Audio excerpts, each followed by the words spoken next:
Bien, vamos a dar la bienvenida a nuestro segundo invitado esta mañana. Nos acompaña Renzo Ibáñez, analista político, comunicador y militante aprista. Renzo, ¿cómo estás? Buenos días. Muy bien, buenos días, Francisco. Muchas gracias por la invitación. Bien, vamos a ver acerca, como avisoraba antes de la pausa, se ha buscado desde el Congreso reabrir una investigación para descubrir un poco los pormenores del fallecimiento del expresidente Alan García. Pero antes de escuchar tus comentarios, vamos a escuchar los comentarios de la congresista Ruth Luque, quien ha estado tal vez un poco disgustada con esta reapertura de la investigación, que se creara en el Congreso una comisión para investigar el fallecimiento de Alan García. Por lo de la Junta de Portavoces, que ha decidido darle prioridad a una moción presentada por el señor Montoya para crear una comisión investigadora que, digamos, descubra las causas o las responsabilidades políticas y penales detrás del suicidio del expresidente Alan García. ¿Qué opina? No, me parece una tontería. Me parece igual que la comisión del fraude, ¿se acuerdan? La comisión esta que investigó el fraude electoral, que al final terminó en que no había fraude y solo nos costó dinero a los peruanos, lo mismo. O sea, ¿qué se gana con investigar la muerte de Alan García? Si él se suicidó, no entiendo. ¿Qué van a investigar? O sea, no la verdad que no comprendo. Me parece que es más bien es una estrategia que están buscando para hacerle un cargamontón a los fiscales. Eso es lo que están buscando.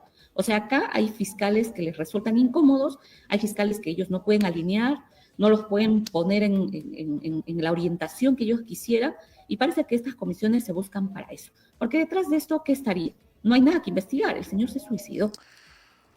Bien, no entiende Ruth Luque por qué es que se busca investigar, le parece absurdo, le parece una tontería. Eleo la pregunta, eleo la interrogante o eleo el comentario de Ruth Luque a nuestro segundo invitado esta mañana, Renzo Ibáñez. ¿Es una tontería, como dice Ruth Luque, que se reabra la investigación del fallecimiento de Alan García? De ninguna manera. Lo que es una tontería pensar que la politización de la justicia no significa nada para el ciudadano común, que tiene que ver en la democracia, en sus instituciones, una forma de protección. El Estado debe proteger al ciudadano, debe proteger sus libertades y debe proteger sus derechos humanos. Si lo que le pasó al presidente Alan García le pasa a alguien que fue 2 veces presidente del Perú, ¿qué podría sucederle al ciudadano de a pie? Por eso creo fundamental, en principio, agradecer a quienes han impulsado esta comisión, al almirante Montoya en particular, y a todos los congresistas que tengan a bien apostar por esta investigación, que creo que tiene que ir hasta las últimas instancias desde este foro que es principalmente, por supuesto, político, que permita dilucidar, esclarecer qué es lo que sucedió esa mañana del 17 de abril, que nos quitó, ¿no?, a los apristas, a nuestro máximo líder, y que le quitó al Perú uno de los políticos más importantes y el mejor gobernante que ha tenido. Pero esto tiene, por supuesto, visos que están relacionados con la convivencia ciudadana, con las instituciones, con la democracia, y creo fundamental que se esclarezca de la manera más honda posible. Por eso es que no es una tontería, porque se trata justamente de la democracia misma en un momento donde las instituciones judiciales, entre ellas, por ejemplo, la Fiscalía de la Nación, han sido tomadas por un sector político y desde ahí se han usado como herramienta para pretender destruir a sus enemigos políticos. Y me estoy refiriendo directamente al sector caviar, dirigido, jefaturado por el señor Gorriti y sus vendetas, sus odios, sus sesgos políticos, que han hecho finalmente muchísimo daño a la nación peruana, empantanándola, digamos, impulsando el odio, envenenando el país, de tal manera que tenemos un país polarizado que al punto de hoy no podemos ni siquiera entenderlos. Y una de las personas que en este momento representa ese sector es justamente la señora Ruth Luque, que no entiende de qué va la democracia. Ahora, tú has mencionado ahora en la respuesta que de manera indirecta le has respondido a la señora Ruth Luque, te has referido a lo que le pasó a Alan García, 2 veces presidente de la República. ¿Qué es, según tú, lo que le pasó a Alan García para que desencadenara o terminara en su suicidio?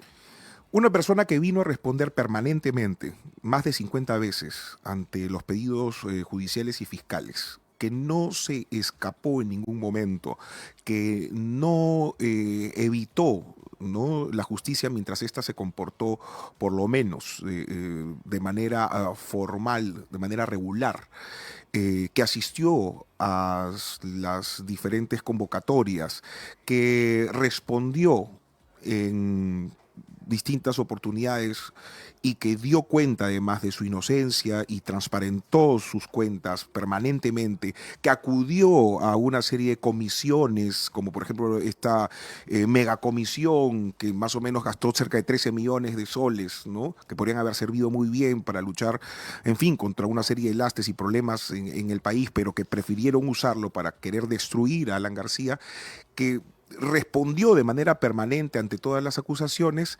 Igual quisieron imponer una detención preliminar con tal de destruir, con tal de humillarlo y con tal de hacer un show, con tal de mediatizar, ¿no? Y tratar de destruir y humillar nuevamente, como digo, a un presidente de la República que representaba, por supuesto, un dique contra los caviares y contra los comunistas y contra todos aquellos que no quieren la democracia. Entonces, lo que le pasó fue justamente eso, ¿no? Una injusticia sin nombre que terminó orillándolo a la muerte. ¿Hubo una actuación independiente, prolija del Ministerio Público o una coordinación de actores ajenos al Ministerio Público en la investigación contra Alan García?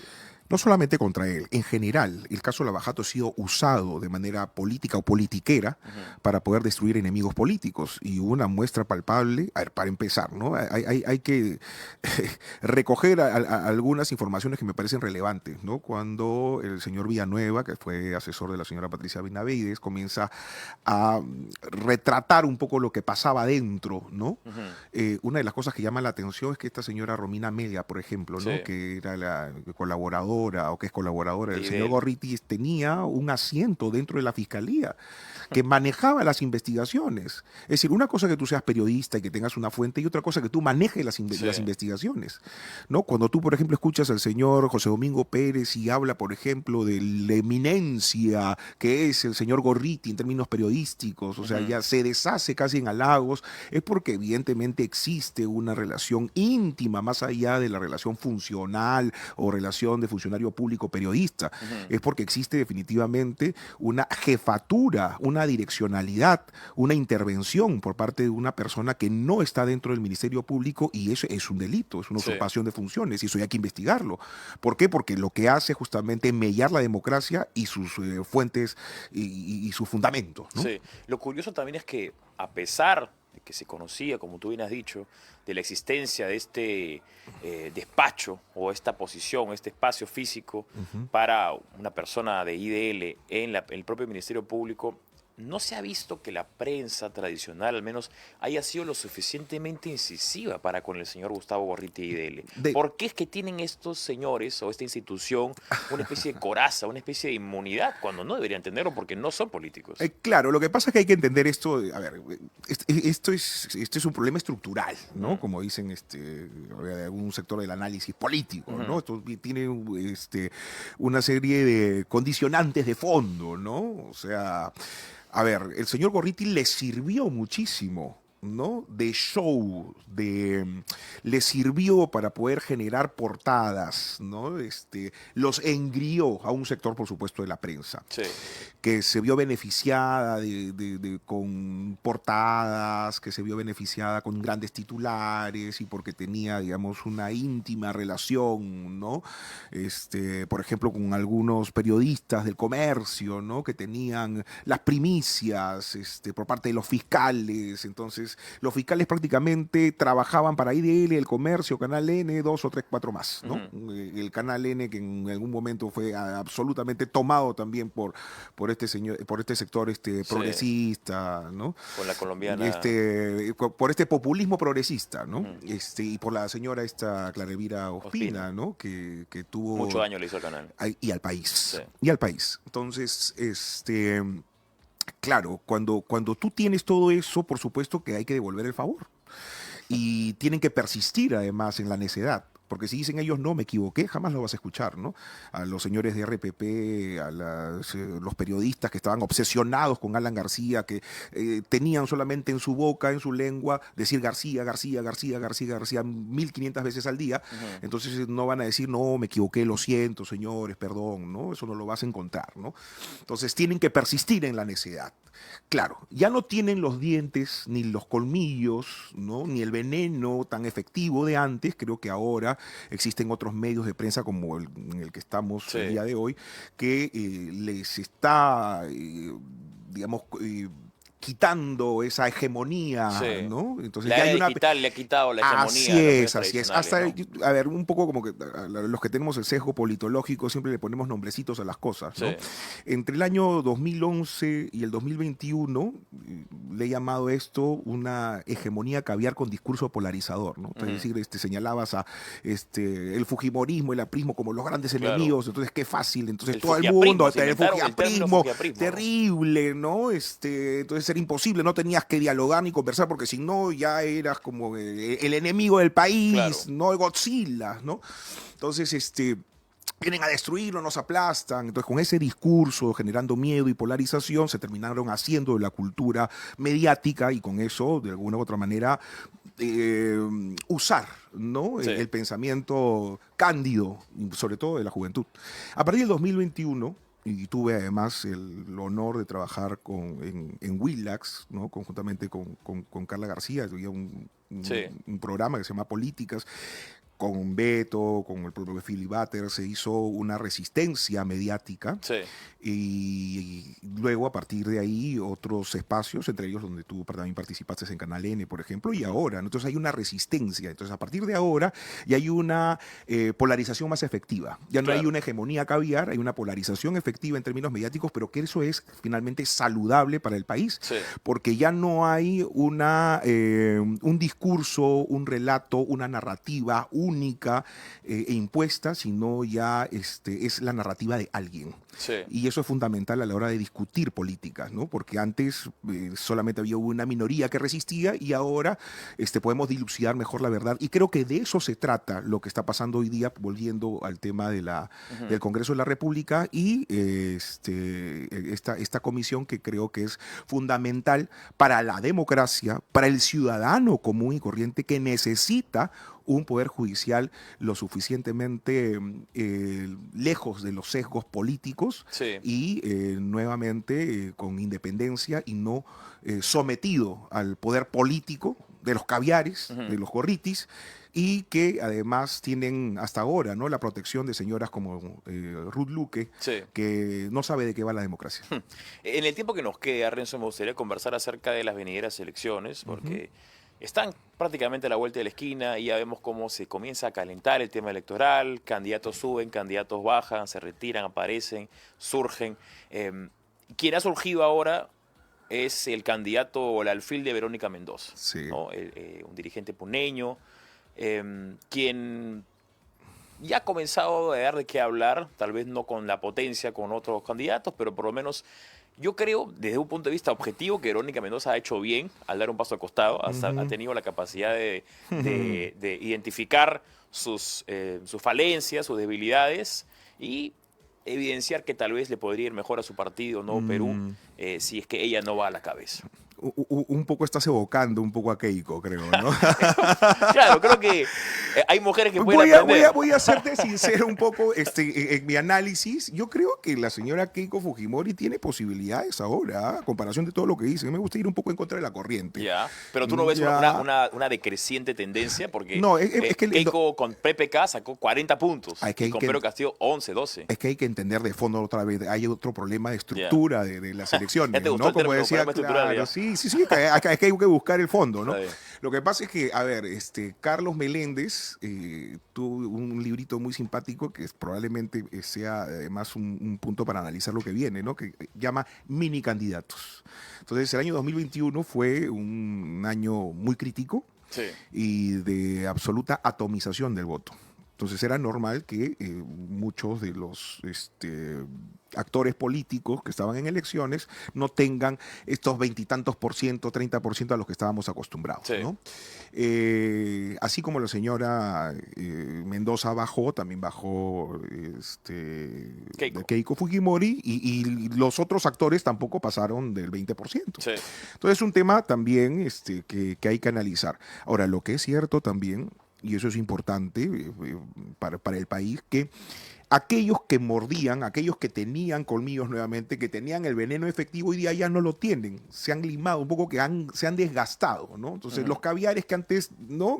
Inclinaban la balanza en el año 2011, en el año 2016, en el año 2021, no son lo mismo ahora. Que son aquellos que hacían que, por ejemplo, PPK gane por 50.000 votos, que son aquellos que hacían que el propio Humala gane por 70.000 votos, en fin, ¿no? Igual. Entonces, yo creo que es una nueva situación. O sea, yo no descartaría, por ejemplo, a Keiko Fujimori, en principio, que vaya a postular y, en segundo lugar, que pueda ganar. O sea, cuidado, porque todo el mundo dice, no, ella va a perder contra el Panetón. No sé, no lo sé. Ahora, el señor Alanoca es muy interesante, ¿no? Yo creo que siempre es bienvenido, siempre hay que aplaudir que una persona que venga del Perú profundo, de Puno, del sur, pueda participar en elecciones y pretenda gobernar. Me parece excelente, extraordinario. El problema está cuando comienzas a escuchar su discurso tradicionalmente antirrepublicano. Sí, ha elogiado incluso el modelo bolivariano, que el ya modelo probablemente fallido. Y ese es un modelo además importado, porque pretende ser muy nacionalista, muy indígena, pero cuando tú, por ejemplo, escuchas a los ideólogos de Bolivia, ¿no? A Lowí, o a García Linera, por ejemplo, ¿no? Que son los grandes ideólogos de este experimento de Evo Morales, que ahora mira cómo están sufriendo los bolivianos, entiendes que ahí hay un chip del socialismo del siglo XXI, ¿no? Que además el señor tiene todo el discurso tradicional, ¿no? Nueva constitución, lucha contra las transnacionales, que es un discurso aburrido, ¿no? Entonces, manido. Y claro, y bueno, pero sí, hay que, acá algunos han querido compararlo con Pedro Castillo, creo que es una comparación injusta. ¿Injusta para quién? Para él. ¿Para Alanoca? Para Alanoca, por supuesto, porque este señor es mucho más preparado. Muchísimo más preparado. Tenemos unas declaraciones muchísimo justamente. más, además, muchísimo más carismático. Vamos a escuchar las declaraciones del señor Alanoca. Nosotros venimos acá, la semana pasada estuve con la organización Manuela Ramos, también con instituciones, el viernes estoy en Lima, así que vamos, evidentemente, siempre vemos gente de toda la generación.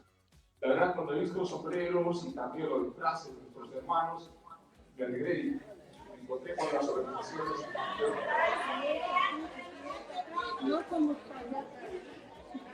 Bueno, ¿nos escuchan?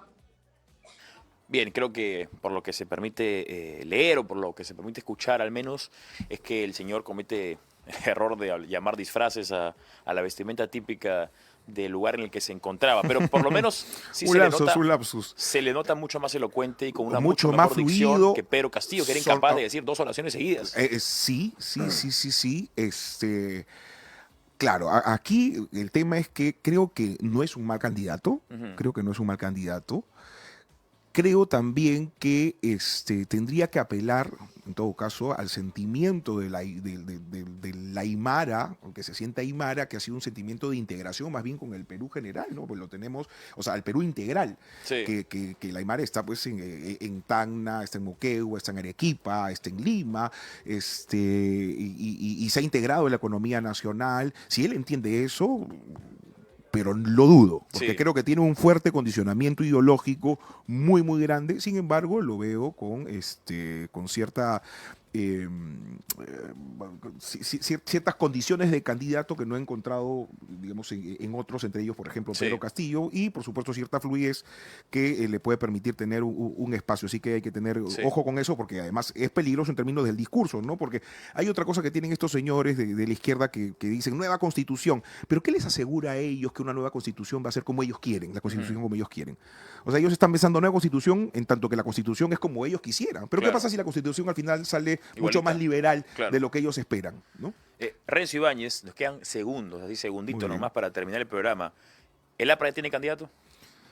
La Estrella es la candidata en este momento. ¿Ah, sí? Ah, sí, claro. El o sea, entre 50, en ese mar, como decía Ramiro Prialé, en ese mar de vanidades donde cualquier anchoveta se cree delfín, ahí está el APRA con su estrella, creo que se va a diferenciar inmediatamente de todo lo que no no representa absolutamente nada, que no Sí. tiene pasado, que no tiene conocimiento ni reconocimiento. ¿Tú vas a Ahora, ser todo candidato? lo demás se va a ir dilucidando en el camino. Yo espero que la militancia tome la mejor decisión. Lo que sí, estoy totalmente orgulloso de un partido que tiene muchos candidatos de muy buen Sí. nivel. Está mi compañera Carla García, quien impulsó su candidatura. Es una Sí.